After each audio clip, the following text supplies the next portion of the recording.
नमस्कार मेरे प्यारे साथियों। जैसा कि मैंने कहा था कि एक दिन क्लास होगी इंग्लिश की और एक दिन क्लास होगी साइंस की। तो आज क्लास हमारी स्टार्ट हो गई है साइंस की। और साइंस में कौन सा पार्ट लेकर के आए? सबसे पहले बायोलॉजी का पार्ट हम लोग कवर करेंगे। और बायोलॉजी में सबसे पहला जो टॉपिक पढ़ेंगे हम वो होगा सेल, है ना भाई। तो साइंस गुरु में आपका सभी का स्वागत है। चलिए ज़्यादा समय ना लेते हुए सेल वाले टॉपिक को हम शुरू करते हैं। तो सबसे पहला तो मेरा यह सवाल है कि सेल किसे कहते हैं? सेल होता क्या है एक्चुअली में?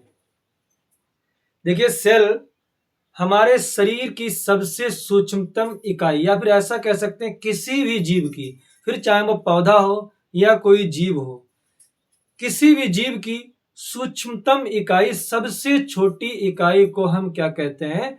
सेल कहते हैं। क्या कहते हैं? सेल कहते हैं, यानी कि कोशिका कहते हैं। कोशिका को कितने पार्ट में बांटा गया? कोशिका को मेरे भाई दो पार्ट में बांटा गया।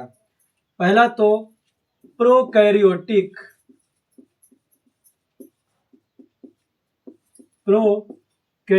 सेल और दूसरा होता है यूकैरियोटिक।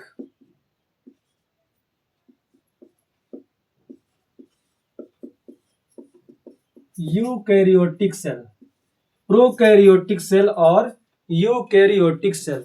प्रो का मतलब क्या होता है? प्रो का मतलब होता है प्राथमिक। क्या होता है? प्रो का मतलब होता है प्राथमिक केंद्रक। कैरियन का मतलब केंद्रक। प्रो का मतलब प्राथमिक, कैरियन का मतलब केंद्रक। और यू का मतलब होता है वास्तविक, कैरियन का मतलब होता है केंद्रक। बस समझ में आ गई ना? चलिए मैं लिख ही देता हूं। यू मतलब वास्तविक, है ना, कैरियन केंद्रक, वास्तविक केंद्रक। और इधर प्रो मतलब प्राथमिक, कैरियन का मतलब केंद्रक। प्राथमिक, केंद्रक और वास्तविक केंद्रक। अब प्राथमिक केंद्रक जितने भी प्रकार के, अच्छा, प्राथमिक केंद्रक का मतलब इसमें एक ही सेल पाया जाएगा, एक ही सेल पाया जाएगा, इसलिए हमने सिंगल सेलुलर एनिमल भी बोलते हैं। इसमें इसको हम बैक्टीरियल सेल भी कहते हैं। क्या कहते हैं? Bacterial cell. क्या कहते हैं? जीवाणु कोशिका। क्या कहते हैं? जीवाणु कोशिका।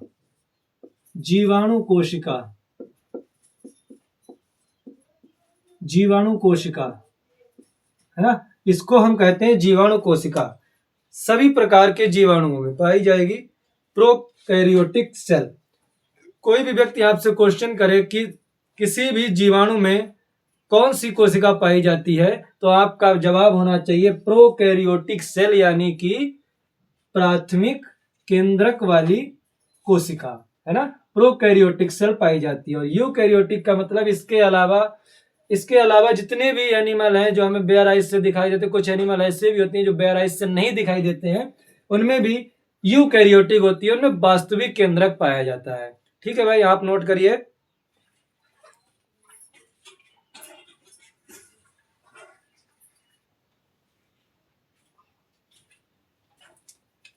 चलिए भाई, अब आगे की बात करते हैं हम लोग। कोशिका के कुछ कोशिकांग होते हैं, इसके कुछ कोशिका के कुछ अंग होते हैं जिनको हमने लिख दिया है, और कौन से अंग की किस साइंटिस्ट ने खोज की है, तो हम उन पे नजर डालते हैं एक बार। कौन से साइंटिस्ट ने किस कोशिकांग की खोज की है? तो सबसे पहले यही सवाल उठता है कि भैया कोशिका की खोज किसने की है? कोशिका की खोज खुद जो है वो रॉबर्ट हुक ने की है। किसने की है? Robert Hooke. कब करी थी? 1665 ईस्वी में। 1665 ईस्वी में की थी। ठीक है। कोशिका में कुछ कोशिकांग पाए जाते हैं, जैसे कि केंद्रक हो गया। केंद्रक की खोज रॉबर्ट ब्राउन ने की थी। केंद्रक की खोज रॉबर्ट ब्राउन ने की थी, शायद 1831 में की थी। और कोशिका झिल्ली की खोज रॉबर्ट हुक ने करी है। राइबोसोम की खोज जॉर्ज पोलाडे, इन्हें कभी कभी जॉर्ज पलाडे भी कहते हैं या पोलेड भी कहते हैं। तो राइबोसोम की खोज करी थी जॉर्ज पोलाडे ने। माइटोकॉन्ड्रिया की खोज करी थी कॉलिकर ने। गाल्जी काय की खोज करी थी कैमिलो गाल्जी ने। और लाइसोसोम की खोज करी थी डी डूबे नाम के एक साइंटिस्ट थे। लाइसोसोम की खोज करी थी डी डूबे ने। और इन सभी का मतलब भी बताऊंगा, केंद्रक का क्या काम होता है कोशिका में, लाइसोसोम का क्या काम होता है, प्रोटोप्लाज्म क्या क्या काम होता है, इसका सारा कुछ बताऊंगा। लाइसोसोम की खोज किसने करी थी भाई? डी डूबे नाम के एक साइंटिस्ट थे, इन्होंने लाइसोसोम की खोज की थी।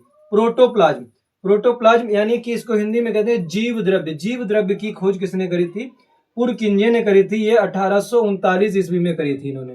कब करी थी? 1839 ईस्वी में करी थी। कोशिका भित्ति, कोशिका भित्ति की खोज जो है रॉबर्ट हुक ने करी थी। लवक, प्लास्टिड्स, प्लास्टिड्स की खोज किसने करी थी? हेकेल नाम के एक साइंटिस्ट थे जिन्होंने प्लास्टिड की खोज करी थी। अंतःप्रद्वी जालिका, अंतःप्रद्वी जालिका की खोज किसने करी थी? क्लाउड और पोर्टर ने करी थी। दो लोगों ने मिलकर अंतःप्रद्वी जालिका, दो लोगों ने मिलकर क्यों करी थी? वो इसलिए क्योंकि जो ER होती है इंडोप्लाज्मिक रेटिकुलम, वो दो प्रकार की होती है, स्मूथ इंडोप्लाज्मिक रेटिकुलम और रफ इंडोप्लाज्मिक रेटिकुलम, है ना। एक जगह पर फैट का निर्माण होता है और एक जगह पर राइबोसोम का निर्माण होता है। तो इसीलिए ये दोनों बेचारे डटे रहे और इन्होंने इसकी खोज करी। काफी समय भी लगा इन लोगों को करने में, शायद 51 से 53 के बीच में हुई थी ऐसे। तो अंतःप्रद्वी जालिका की खोज जो है क्लाउड और पोर्टर ने करी है। ठीक है भाई, तो आप इन सबको नोट करें, नोट करें और नोट करने के बाद इनको याद करें, क्योंकि ये 9th क्लास से लेकर ऊपर की सारी एग्जाम्स में आता है। और यहाँ तक कि जो कॉम्पिटिटिव एग्जाम में है वहां तो सेल बायोलॉजी से 1 से 2 क्वेश्चन तो 100% मिलने ही है। तो आप इनको बहुत गौर से देखें, नोट करें और इनको याद करें।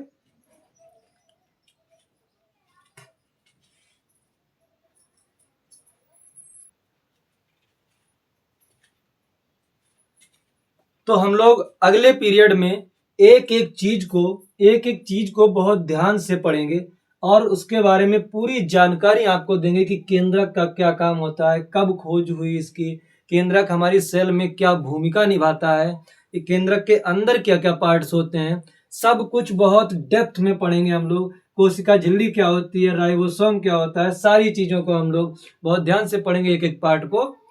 तब तक के लिए नमस्कार।